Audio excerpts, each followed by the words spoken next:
आजादी की कहानी। पूरे भारतवर्ष में आजादी के महोत्सव को 15 अगस्त के दिन बड़े धूमधाम से मनाया जाता है। इस दिन भारत को अंग्रेजों की हुकूमत से आजादी मिली थी।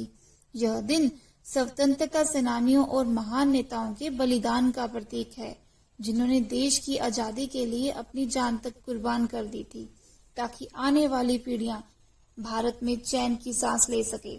लेकिन इस आजादी से जुड़ा एक ऐसा इतिहास है जिसने एक झटके में ही एक विशाल देश को दो टुकड़ों में विभाजित कर दिया। जिस देश के सभी लोगों ने एक साथ भारत की आजादी का सपना देखा था, आज वही लोग एक दूसरों की जान लेने को तैयार थे। एक ऐसा दिन जहां किसी का घर आग से जल रहा था और कोई अपनी जान बचाने के लिए भाग रहा था।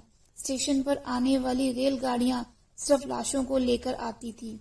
यह कहानी है 14 अगस्त 1947 की रात की, जहां एक तरफ करोड़ों लोग देश की आजादी का जश्न मना रहे थे, तो दूसरी ओर उसी रात हजारों लोगों को मौत के घाट उतार दिया था।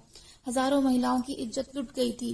वैसे तो आजादी 3 जून साल 1948 को मिलने वाली थी, लेकिन लॉर्ड माउंटबेटन ने इसके लिए 15 अगस्त 1947 का दिन तय कर दिया, क्योंकि अंग्रेजों को लगा कि यही सही समय है जब भारत को आजाद करने के साथ साथ इसके दो टुकड़ों में भी तोड़ा जा सकता है। अंग्रेज चाहते थे कि 15 अगस्त 1947 को भारत को आजाद किया जाए, लेकिन भारतीय ज्योतिषों के अनुसार यह तिथि बहुत ही अशुभ थी। भारत में 15 अगस्त के दिन में बदलाव करने की बहुत मांग की गई, लेकिन लॉर्ड माउंटबेटन किसी भी कीमत पर इस तिथि में कोई फेरबदल नहीं करना चाहते थे। इसके बाद भारत के ज्योतिषाचार्यों ने बातचीत करके बीच का रास्ता निकाला। ज्योतिषों के मुताबिक आजादी के ऐलान को लेकर 14 और 15 तारीख की आधी रात का समय तय कर दिया गया। ज्योतिषाचार्यों के अनुसार 14 अगस्त की रात 11:51 से 12:39 का मुहूर्त बेहद ही शुभ था। अंग्रेजी कैलेंडर के अनुसार रात के 12 बजे के बाद अगला दिन लग जाता है, लेकिन हिंदी कैलेंडर के मुताबिक सूर्योदय के बाद ही दूसरा दिन शुरू होता है।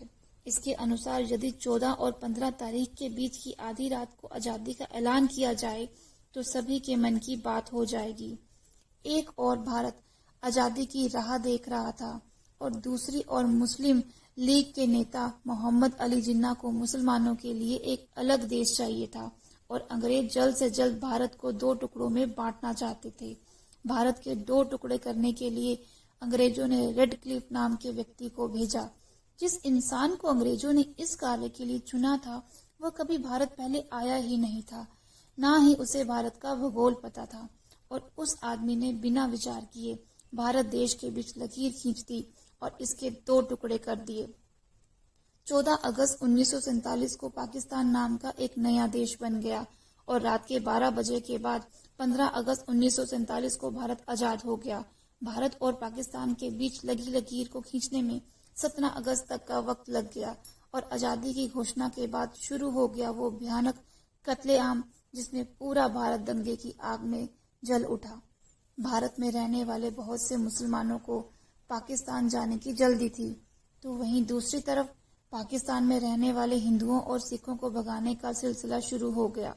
ये वही लोग थे जो एक साथ बैठकर भारत को आजाद करने का सपना देखते थे, लेकिन ऐसी आजादी मिली कि वही लोग अब एक दूसरे की जान लेने को उतारू थे। हिंदुस्तान और पाकिस्तान के बंटवारे के वक्त सबसे बड़ी कीमत हिंदुस्तान की महिलाओं ने अपनी इज्जत गंवा कर चुकाई। औरतों की इज्जत को तार तार कर दिया गया। पाकिस्तान के मुसलमान हिंदुओं और सिखों को वहां से भगाने पर लग पड़े। बताया जाता है कि अगले दिन की सुबह जब पाकिस्तान से चलकर एक रेलगाड़ी अमृतसर के रेलवे स्टेशन पर रुकी, तो उस ट्रेन में बैठे यात्रियों में से किसी का सिर धड़ से गायब था, तो किसी की आंतें बाहर आ गई थी।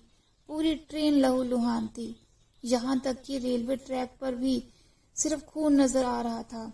उस दौरान पाकिस्तान से हिंदुस्तान की तरफ भागने वाले लोगों के मुताबिक जब वे लोग पाकिस्तान छोड़कर भाग रहे थे, तो रास्ते में उन्होंने बहुत सारे बच्चों को देखा जिनके साथ कोई भी नहीं था। लोग अपनी जान बचाकर सिर्फ और सिर्फ भाग रहे थे। जो भी छूट रहा था वह सब कुछ छोड़कर भाग रहे थे, चाहे वो खुद उनका बच्चा ही क्यों ना हो। पुरुष तो जैसे तैसे अपनी जान बचाकर भाग भी निकले, लेकिन बेचारी महिलाएं और बच्चियां उन हैवानों का सबसे आसान शिकार बन रह गई। 14 अगस्त 1947 की रात को 12 बजे दिल्ली में जहां पंडित जवाहरलाल नेहरू आजादी की घोषणा कर रहे थे, तो वहीं देश के एक हिस्से में कत्लेआम हो रहा था। लेकिन भारत की राजधानी दिल्ली में जब आजादी का जश्न मनाया जा रहा था, उस वक्त गांधी जी वहां नहीं थे। गांधी जी वहां से सैकड़ों किलोमीटर दूर बंगाल में थे।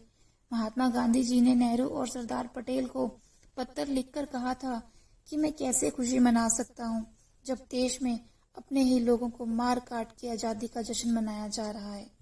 तो यह थी 14 और 15 अगस्त की रात की पूरी कहानी। अगर आपको आज की यह कहानी अच्छी लगी है तो हमारे वीडियो को लाइक और चैनल को सब्सक्राइब जरूर करें। अंत में आपका एक बार फिर से बहुत बहुत धन्यवाद।